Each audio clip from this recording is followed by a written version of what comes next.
Yesus ditolak di Nazaret. Kemudian Yesus berangkat dari situ dan tiba di tempat asalnya. Sedang murid-muridnya mengikuti dia. Pada hari Sabat, ia mulai mengajar di rumah ibadat dan jemaat yang besar takjub ketika mendengar dia dan mereka berkata, "Dari mana diperolehnya semuanya itu? Hikmat apa pulakah yang diberikan kepadanya? Dan mujizat-mujizat yang demikian bagaimanakah dapat diadakan oleh tangannya? Bukankah ia ini tukang kayu, anak Maria, saudara Yakobus, Yoses, Yudas, dan Simon? Dan bukankah saudara-saudaranya yang perempuan ada bersama kita?" Lalu mereka kecewa dan menolak dia. Maka Yesus berkata kepada mereka, "Seorang nabi dihormati di mana-mana kecuali di tempat asalnya sendiri, di antara kaum keluarganya dan di rumahnya. Ia tidak dapat mengadakan satu mujizat pun di sana, kecuali menyembuhkan beberapa orang sakit dengan meletakkan tangannya atas mereka." Ia merasa heran atas ketidakpercayaan mereka. Demikianlah firman Tuhan.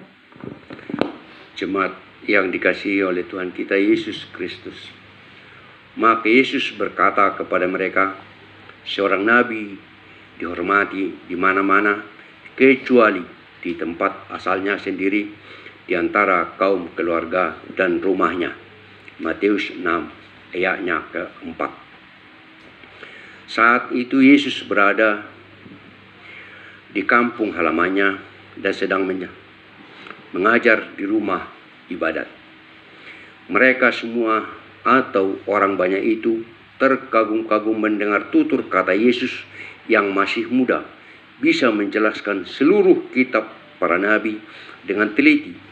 Dan mereka juga melihat dan mendengar bahwa Yesus melakukan mujizat-mujizat seperti penyembuhan orang sakit, mengusir setan, dan banyak mujizat-mujizat lainnya.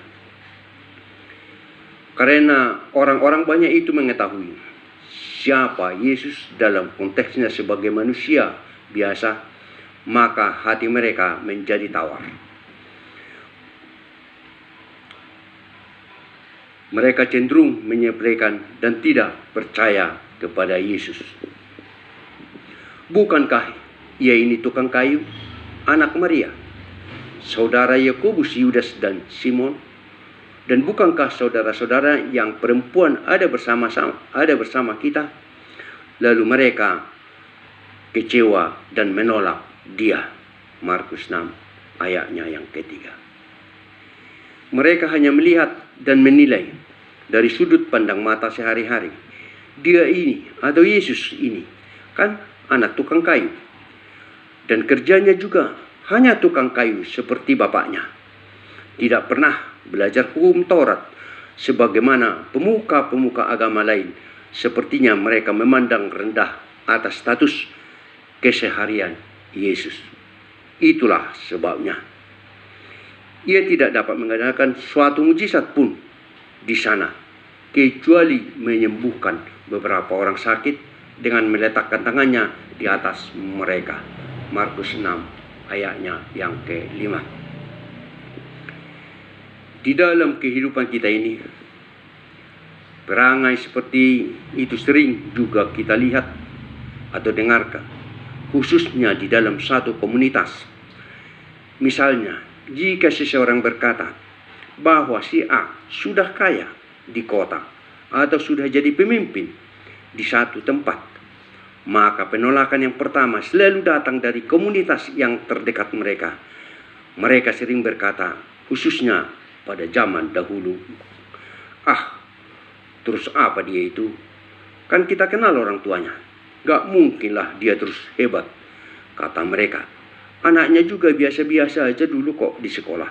Gak pintar-pintar juga, kata yang lainnya. Itulah pola pikir jika segala sesuatu itu terus dilandasi oleh kecemburuan dan iri hati. Toal, elak, dan late, kata orang Batak. Mengetahui kedegilan hati mereka sampai Yesus berkata, ketika orang banyak mengerumuninya, berkatalah Yesus, angkatan ini adalah angkatan yang jahat. Mereka menghendaki suatu tanda, tetapi kepada mereka tidak akan diberikan tanda selain tanda Nabi Yunus. tertulis di dalam Lukas 11 ayatnya yang ke-29, juga di Matius 16 ayat 4 dan Matius 12 ayatnya yang ke-39. Sebagaimana kita ketahui, Nabi Yunus adalah nabi suruhan Tuhan Allah untuk memperingatkan orang Naniwe, karena di sana segala kejahatan terjadi dan penyembahan berhala dewa Baal sudah jauh menyimpang dari aturan-aturan yang dikehendaki oleh Allah Bapa. Karena Nabi Yunus tahu bahwa orang-orang di sana adalah orang-orang jahat, lalu berpikir, bagaimanalah saya memperingatkan bangsa-bangsa ini? Bisa-bisa saya akan celaka oleh mereka. Itulah pikiran Nabi Yunus saat itu. Karena ketakutannya, Yunus bersiap untuk melarikan diri ke Tarsis, jauh dari hadapan Tuhan. Ia pergi ke Yape dan mendapat di sana sebuah kapal yang akan berangkat ke Tarsis. Ia membayar biaya perjalanannya, lalu naik kapal itu untuk berlayar bersama-sama dengan mereka ke Tarsis, jauh dari hadapan Allah. Itulah pikiran daripada Yunus saat itu. Tuhan Allah melihat dan mengetahui segala sesuatu. Di tengah badai yang hampir menenggelamkan kapal itu, lalu Yunus mengaku bahwa dialah penyebab semuanya ini, dan dia meminta agar dia saja yang dilempar ke laut supaya laut itu teduh. Benar juga, laut segera menjadi teduh, tetapi Allah masih mengasihi Yunus karena akan tetap dipakai Allah untuk memperingatkan bangsa Naniwe. Tuhan menyuruh seekor ikan besar untuk menelan Yunus, dan di sanalah dia selama 3 hari 3 malam. Dan ikan itu jugalah kendaraannya ke Naniwe, karena setelah 3 hari ikan itu memuntahkan Nabi Yunus. Misi Tuhan Allah melalui Nabi Yunus berhasil.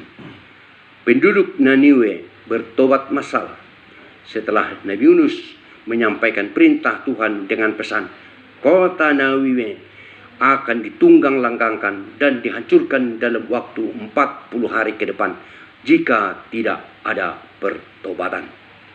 Akhirnya penduduk kota itu bertobat massal. Di awal tadi kita sudah mendengar perkataan Yesus yang berkata, angkatan ini adalah angkatan yang jahat. Mereka menghendaki suatu tanda, tetapi kepada mereka tidak akan diberikan tanda selain tanda Nabi Yunus. Maksud Yesus ialah orang jahat itu hanya diberi tanda mujizat bagaimana Yunus setelah ditelan di dalam perut ikan, maka setelah 3 hari akan dimuntahkan, dihidupkan kembali. Sebab seperti Yunus tinggal di dalam perut ikan 3 hari 3 malam, demikian juga anak manusia akan tinggal di dalam rahim bumi selama 3 hari 3 malam. Matius 12 ayatnya ke-40. Itu adalah mengisahkan kematian Yesus Kristus dalam karya penebus manusia dari dosa. Jemaat yang dikasihi oleh Tuhan kita Yesus Kristus, jikalau di dalam hidup ini kita tidak mengikuti peraturan Tuhan atau tuntunan Tuhan, maka kepada kita juga tidak akan diberikan mujizat-mujizat Tuhan, selain seperti tanda kepada Nabi Yunus itu juga. Lalu pada akhir perjalanan hidup dan akhir zaman, siapakah kita ini nantinya? Apakah kita orang yang jahat yang tersalib di sebelah kiri Yesus, atau kita bisa menjadi orang jahat yang ada di sebelah kanan sewaktu Yesus tersalib di Golgota? Orang yang di sebelah kiri Yesus hingga akhir hidupnya tidak ada pertobatan. Sedang orang yang di sebelah kanan Yesus, dia tahu dirinya jahat, lalu meminta pertolongan Tuhan dan pertobatan karena dia menyesali hidupnya yang jahat. Dan Yesus berkata, pada hari ini engkau bersama dengan saya di Firdaus. Yang kita takutkan adalah Apakah pintu pertobatan itu tertutup sebelum kita dimaafkan oleh Tuhan? Buat kita saat ini sudah tidak ada alasan siapakah sebenarnya Tuhan Yesus. Sebagaimana orang-orang yang dahulu itu, walau mereka tiap hari sebenarnya bersama-sama dengan Yesus, karena mereka cuma mengetahui bahwa dia adalah anak Maria dan dia adalah tukang kayu semata. Sementara kita dari mulai anak-anak, anak kecil sudah didaftar, sudah dibaptis dalam nama Allah, Yesus Kristus dan Roh Kudus. Itulah yang kita imani. Hati-hatilah menilai suatu masalah. Terkadang semakin kita tidak suka sesuatu, semakin kita membenci dan takut akan permasalahannya yang terjadi di depan. Semakin Tuhan memberatkannya juga. Karena Tuhan juga senantiasa menguji iman umatnya dengan derita. Dan itu ujian kematangan iman kita. Doa dan penyerahan diri adalah jawabannya. Hidup ini sangat singkat.